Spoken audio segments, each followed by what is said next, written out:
नमस्कार दोस्तों, स्वागत है आपका हमारे YouTube चैनल पे। आज की कहानी है स्त्री का घर। तो चलिए बिना समय गंवाए आज की कहानी शुरू करते हैं।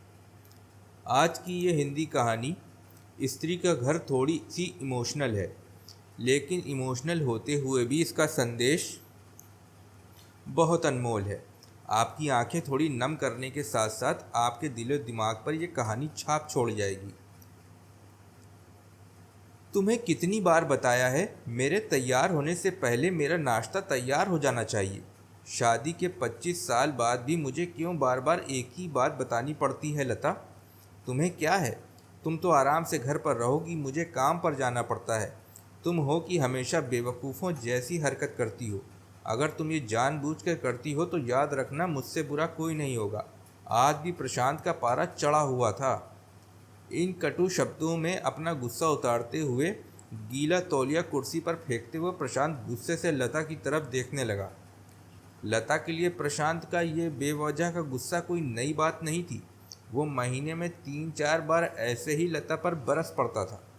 पहले पहले लता उसका विरोध किया करती थी, लेकिन जब कई सालों तक प्रशांत में कोई बदलाव नहीं दिखा तो लता ने खुद को ही बदल दिया। अब प्रशांत के कुछ भी कहने से लता को कोई फर्क नहीं पड़ता था। प्रशांत की हर बात वो चुपचाप सिर नीचे झुकाए सुन लेती थी। शादी के पहले 5 साल तक लता ने पूरी कोशिश की थी कि प्रशांत को बदला जाए, लेकिन फालतू का गुस्सा करना और बाद में लता को भला बुरा कहना ये मानो जैसे उसकी आदत बन गई थी। कोई भी वाद विवाद होता तो प्रशांत सीधा लता को बोल देता, अगर मैं तुम्हें अच्छा नहीं लगता तो क्यों नहीं चली जाती अपने मायके, क्यों रहती हो मेरे साथ? इतना सब कुछ होने के बावजूद लता प्रशांत के साथ रहती थी, क्योंकि उसे अपनी बेटी की फिक्र थी। और वो जाती भी तो कहाँ, अपने बूढ़े हो चुके माँ बाप को इस उम्र में परेशान करना वो नहीं चाहती थी। समाज और लोग क्या कहेंगे, ये भी तो उसे देखना था। वो इतनी पढ़ी लिखी भी नहीं थी जो खुद जाकर कोई नौकरी कर सके और अपना और अपनी बेटी का पालन पोषण कर सके। लता को अब अपनी फिक्र नहीं थी। उसको फिक्र थी तो बस अपनी शादी लायक हो रही बेटी की। लता नहीं चाहती थी कि पति पत्नी के झगड़े की वजह से काव्या डिस्टर्ब हो।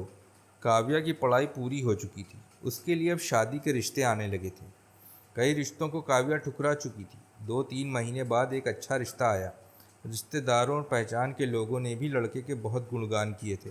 प्रशांत एक शाम अपनी बेटी के पास बैठकर उसे बताने लगा, काव्या बहुत अच्छा लड़का है, पढ़ा लिखा है, बड़ा घर है, बहुत अच्छी नौकरी है। ऐसे रिश्ते बार बार नहीं आते बेटा, इस बार मना मत करना। काव्या अपने पिता से ज़्यादा बात नहीं करती थी। शायद डरती थी या शायद नफरत करती थी, लेकिन आज वो अपनी पूरी हिम्मत इकट्ठा कर बोली, मुझे अभी शादी नहीं करना है।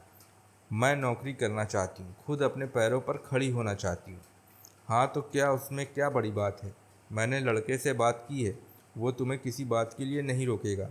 तुम शादी के बाद भी नौकरी कर सकती हो, वो तुम्हें नौकरी के लिए परमिशन दे देगा। प्रशांत बोला, मेरा नौकरी करना या ना करना उसकी परमिशन पर क्यों डिपेंड रहेगा पापा? काव्या ने पूछा।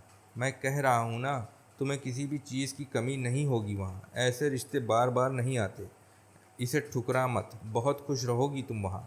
प्रशांत बोला, पापा क्या मैं उतनी ही खुश रहूँगी जितनी मम्मी इस घर में खुश हैं? काव्या ने तंज कसते हुए कहा। आज तुम्हारी ज़बान कुछ ज़्यादा नहीं चल रही? प्रशांत गुस्से से आंखें बड़ी करते हुए बोला, पापा मुझे शादी ही नहीं करनी है, क्योंकि शादी के बाद अगर वो लड़का आपके जैसा निकला तो मैं क्या करूँगी? मुझे आपके जैसा जीवन साथी नहीं चाहिए, जो बिना बात के मुझ पर हमेशा चिल्लाए। मुझे कुछ भी अपनी पसंद का लेना हो तो 10 बार सोचना पड़े, कहीं वो नाराज़ ना हो जाए। मेरी तबीयत कैसी भी हो उसे परवाह ना हो।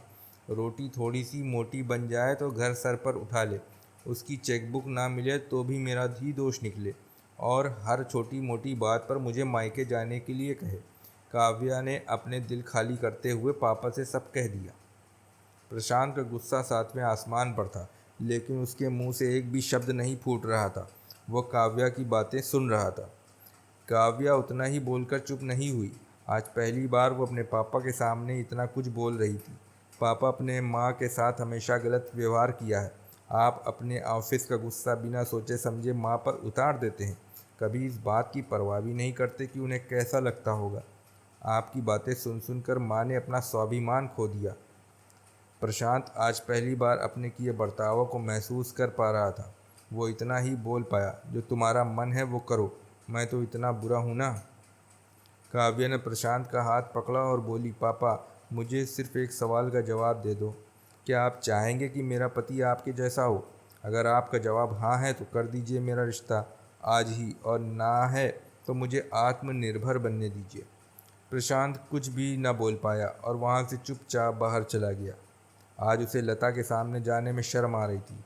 चलते चलते उसकी आंखों से आंसू बह रहे थे। प्रशांत ने आज से अपने आप को बदलने का निश्चय किया।